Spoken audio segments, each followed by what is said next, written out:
I just had to let you know you're.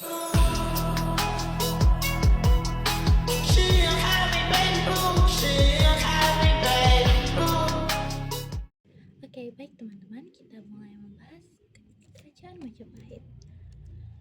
Kita mulai dari latar belakang berdirinya Majapahit. Jadi, kerajaan Majapahit ini didirikan oleh Raden Wijaya pada tahun 1293 di Jawa Timur setelah runtuhnya kerajaan Singosari yang diperintah oleh Raden atau Raja Kartanegara yang merupakan mertua dari Raden Wijaya. Nah, saat terjadi pemberontakan oleh Jayakatwang yang merupakan pasukan dari Kediri, Raden Wijaya mampu melarikan diri dan menyelamatkan diri ke Madura. Nah, saat itu ia pun menyusun rencana berpura-pura menjadi sekutu dari Raden Jayakatwang. Nah, saat itu ia pun berhasil mengelabui Raden Jayakatwang dan mendapatkan hutan tarik. Nah, menjadi asal-usul dari Majapahit itu sendiri atau pembunuhan kecil yang menjadi asal-usul dari Majapahit. Nah, setelah itu ia pun bersekongkol oleh pasukan Mongol untuk menjatuhkan Raden Jayakatwang. Nah, saat Jayakatwang pun berhasil dikalahkan oleh pasukan Mongol dan juga Raden Wijaya berbalik menyerang pasukan Mongol dan berhasil mengusir mereka dari Jawa, dan juga ia pun berhasil menguasai Jawa dan menjadi Raden atau Raja pertama dari Majapahit itu sendiri.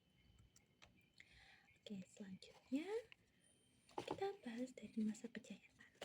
Masa kejayaan Raja Majapahit terjadi pada tahun 1350 sampai 1389 di bawah pemerintahan Raja Hayam Wuruk dan juga Patih Gajah Mada.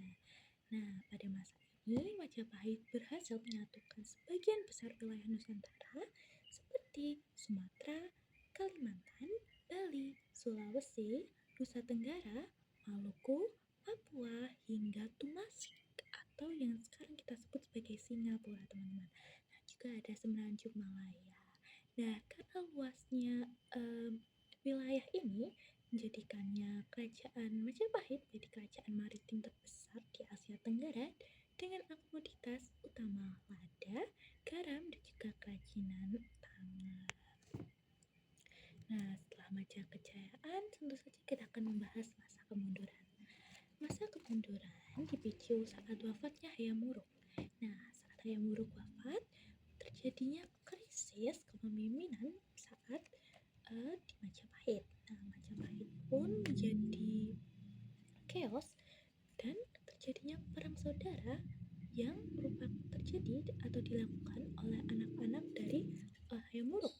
Nah, saat perang saudara yang terjadi atau perang Parekrek ini terjadi, banyak mata yang fokus pada kejadian perang ini dan melupakan wilayah-wilayah yang sudah ditaklukkan oleh Majapahit. Nah, karena mereka melupakan wilayah ini, wilayah-wilayah Majapahit itu pun mencuri kesempatan dan mampu melepaskan diri dari Majapahit itu sendiri. Nah, tidak hanya itu juga teman-teman, tapi terjadi korupsi. Nah, korupsi ini juga terjadi karena minimnya pengawasan, sama seperti tadi saat banyak wilayah yang melepaskan diri dari Majapahit. Nah, karena tadi merupakan faktor internal atau masalah dari dalam, kita akan bahas dari faktor eksternal yang merupakan masalah dari luar, yang meliputi munculnya Kesultanan Malaka dan penyebaran Islam yang mendirikan Kesultan Demak. Nah, kenapa ini mampu menjadi masa kemunduran dari Majapahit itu sendiri? Karena Majapahit yang seperti kita tahu ia menganut agama Hindu dan juga ada agama Buddha yang karena agama Islam ini muncul, teman-teman, membuat banyak masyarakat goyah dengan kepercayaan di Majapahit, dan hilangnya kepercayaan itu mampu membuat kemunduran untuk kerajaan Majapahit, teman-teman. Nah, setelah masa kemunduran, kita bahas peninggalan Majapahit. Nah, peninggalan Majapahit ini banyak ya teman-teman, ada candi dan juga prasasti dan juga karya sastra.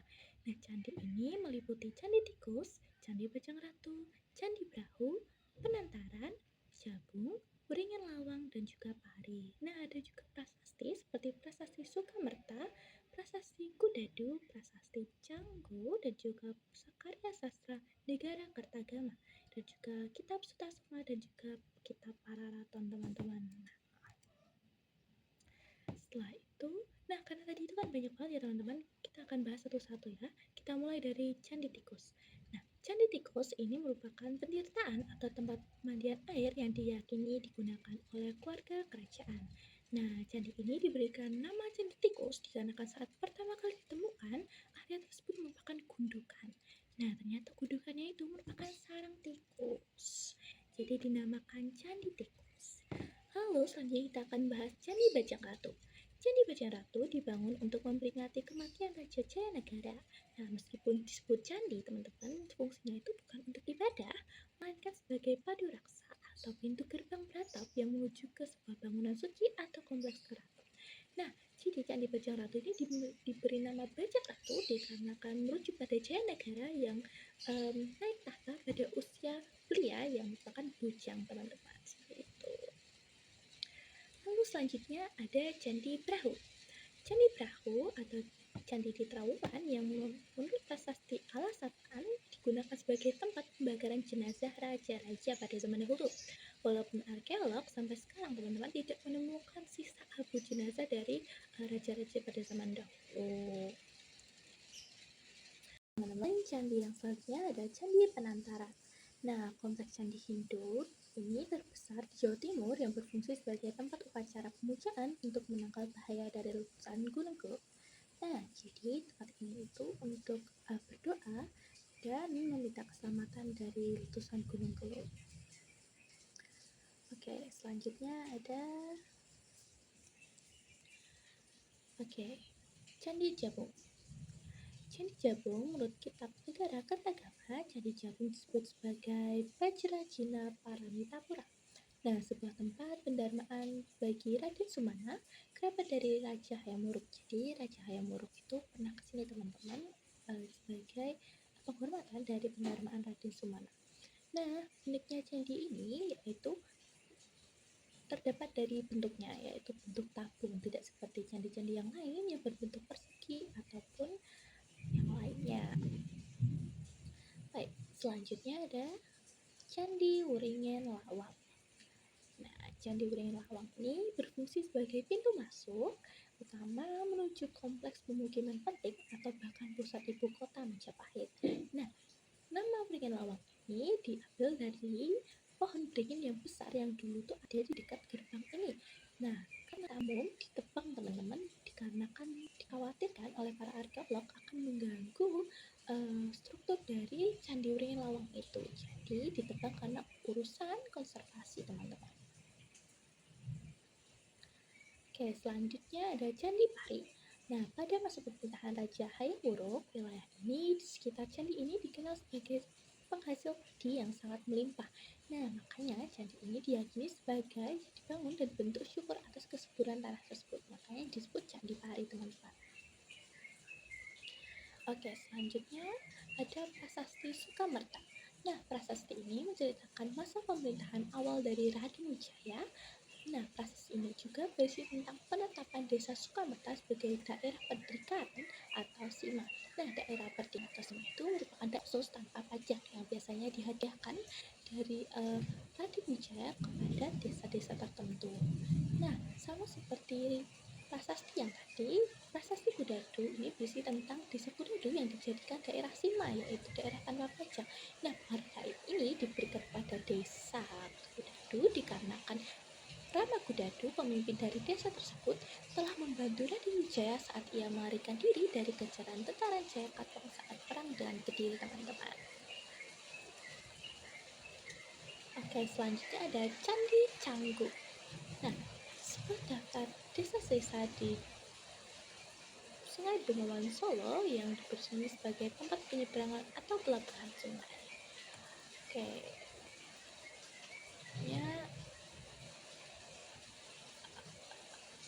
ada, tadi sebenarnya salah ya teman-teman, salah tulis di sini.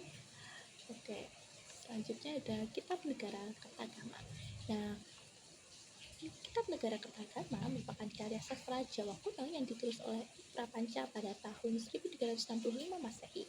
Nah, kitab ini merupakan salah satu dari sumber sejarah terpenting mengenai masa keemasan Kerajaan Majapahit di bawah pemerintahan Raja Hayam Wuruk.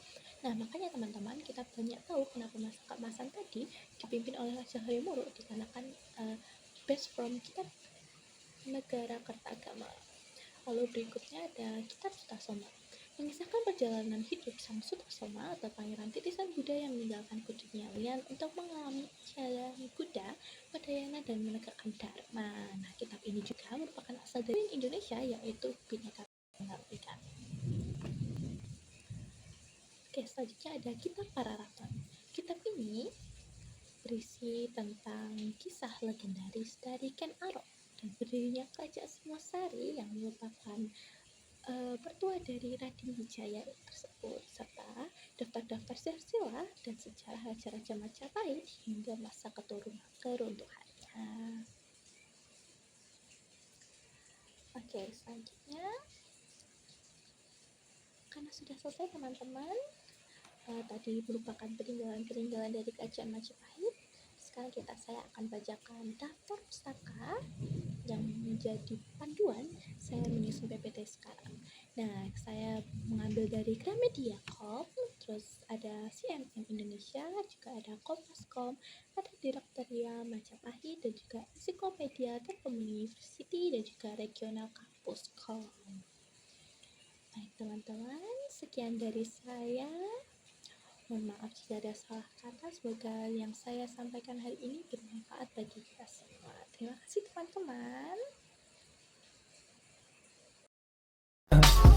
I just had to let you know you're